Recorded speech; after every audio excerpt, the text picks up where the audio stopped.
Listen, can you hear it? The music is everywhere. The wind in the grass, the rumble of the subway, the heartbeat of a sleeping city. Most of us ignore these sounds, filtering them out as white noise, but for Evan Taylor, later known as August Rush, this is not noise. It is a map. It is a message. It is the only family he has ever known. Kirsten Sheridan's 2007 film, August Rush, is not merely a drama about a lost orphan finding his parents. It is a modern urban fairy tale that asks us to suspend our cynicism and believe in the metaphysical power of sound. It suggests that music is not just art, but a fundamental force of the universe, as binding as gravity and as illuminating as light. To understand this film, one must stop analyzing it with the logic of the real world and instead feel it with the logic of a dream, where coincidences are not accidents, but the inevitable harmonization of a grand design. The story begins not with a handshake, but with a collision of musical worlds. We are introduced to Lila Novacek, a sheltered and disciplined cellist, and Lewis Connolly, a charismatic Irish rock singer. Their meeting is a classic, star-crossed lovers trope, yet it is executed with a sensory richness that elevates it above cliché.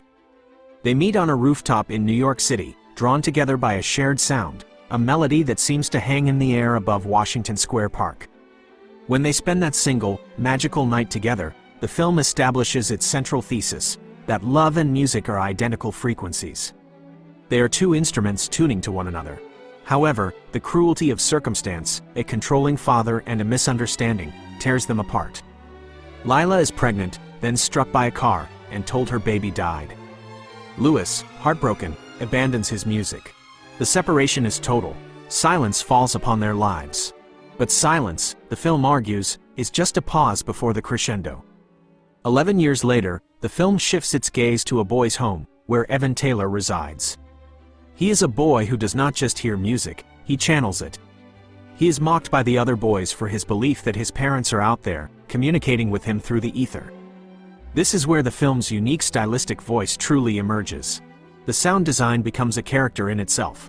When Evan stands in a wheat field, the rustling stalks become an orchestral section. When he enters the chaotic streets of New York City, the honking taxis, jackhammers, and shouting pedestrians are not a cacophony, but a complex rhythm. Evan conducts the city. This portrayal of auditory processing serves as a metaphor for faith. Evan believes without seeing. He listens without being spoken to. His journey to New York is not a runaway attempt. It is a pilgrimage to the source of the broadcast he has been receiving since birth. Upon arriving in the city, Evan falls into the orbit of Maxwell "Wizard" Wallace, played with manic energy by Robin Williams. Wizard is a fascinating, Dickensian figure, a modern-day Fagin who exploits homeless children by turning them into buskers. Yet, describing him merely as a villain simplifies the texture of the film. Wizard is a dark mirror to Evan. He loves music, but he loves it selfishly.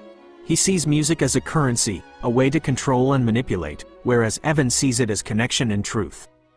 It is Wizard who bestows upon Evan the stage name, August Rush, stripping him of his past to market his future. Despite Wizard's exploitative nature, he provides the instruments that unlock August's genius. The scene where August touches a guitar for the first time is a masterclass in visual storytelling. He does not play it conventionally, he slaps it, taps it, and treats it as a percussive extension of his own heartbeat. In that moment, the prodigy is revealed, not through practice, but through remembering a language he was born speaking. While August discovers his gift, the narrative weaves back to his parents, Lila and Lewis. They are living ghost lives, successful perhaps in survival, but spiritually dead without their music. The film posits that their musical stagnation is directly tied to their separation from their son and each other. Lila discovers that her son might be alive, sparking a desperate search that leads her back to her cello. Lewis, haunted by the memory of the rooftop, picks up his guitar again. These parallel plot lines are edited together like a counterpoint in a musical score. As August learns to compose, his parents begin to play. The film uses cross-cutting editing to show that they are all playing the same song, unbeknownst to one another. It is a harmonic convergence, a fantasy concept applied to a human drama.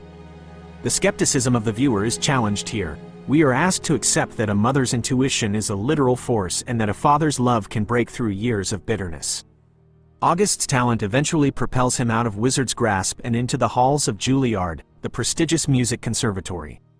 Here, the film contrasts the raw, street-level soul of the wizard arc with the structured, academic beauty of classical theory. August absorbs musical notation as if he is remembering it rather than learning it. He composes a symphony, August's Rhapsody, which serves as the narrative engine for the finale. The composition itself is a narrative device. It is a sonic flare sent up into the night sky, designed to be loud enough and complex enough to catch the attention of the two people who gave him his musical DNA. The tension builds not around whether they will meet, we know they must, but how the universe will orchestrate it. The film suggests that the universe conspires in favor of artists, bending time and space to ensure that the melody resolves. The climax of the film takes place at a concert in Central Park. It is the moment where all separate melodic lines converge. The staging is operatic. Lila is there to perform. Louis is drawn there by the familiarity of the sound. August is there to conduct his masterpiece. As August raises his baton, the film stops being about plot and becomes entirely about emotion. The camera sweeps over the audience, over the trees, catching the expressions of the characters as the realization dawns on them. When Louis sees Lila, and then they both see the boy on the conductor's podium, no dialogue is spoken. No dialogue is necessary. The music speaks for them. It is a triumph of show, don't tell. The reunion is not a tearful hug or a long explanation of the past 11 years. It is a look, a recognition, a completion of the chord. Critically, one could argue that August Rush relies too heavily on coincidence. In the real world, the statistical probability of these three people finding each other in a city of 8 million is 0. But to critique the film on realism is to miss the point entirely. This is a fable about the transcendental nature of art. It argues that we are not isolated islands, but connected vessels. It suggests that if we listen closely enough, past the distractions of modern life and the pain of our pasts, we can find the frequency where we belong. The magic in the film is not wizardry, but the simple, profound magic of resonance, the idea that things which vibrate at the same frequency will eventually find each other.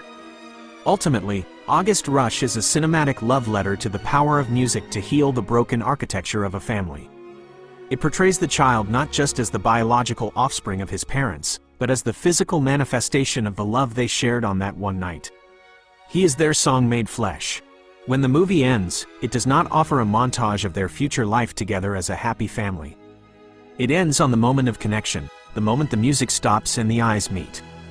That is the perfect ending, for the resolution has been achieved. The dissonance has been resolved into harmony. We leave the film with the lingering suggestion that perhaps the world is not as chaotic as it seems, and that if we are willing to listen with the innocence of a child, we might just hear the symphony that connects us all.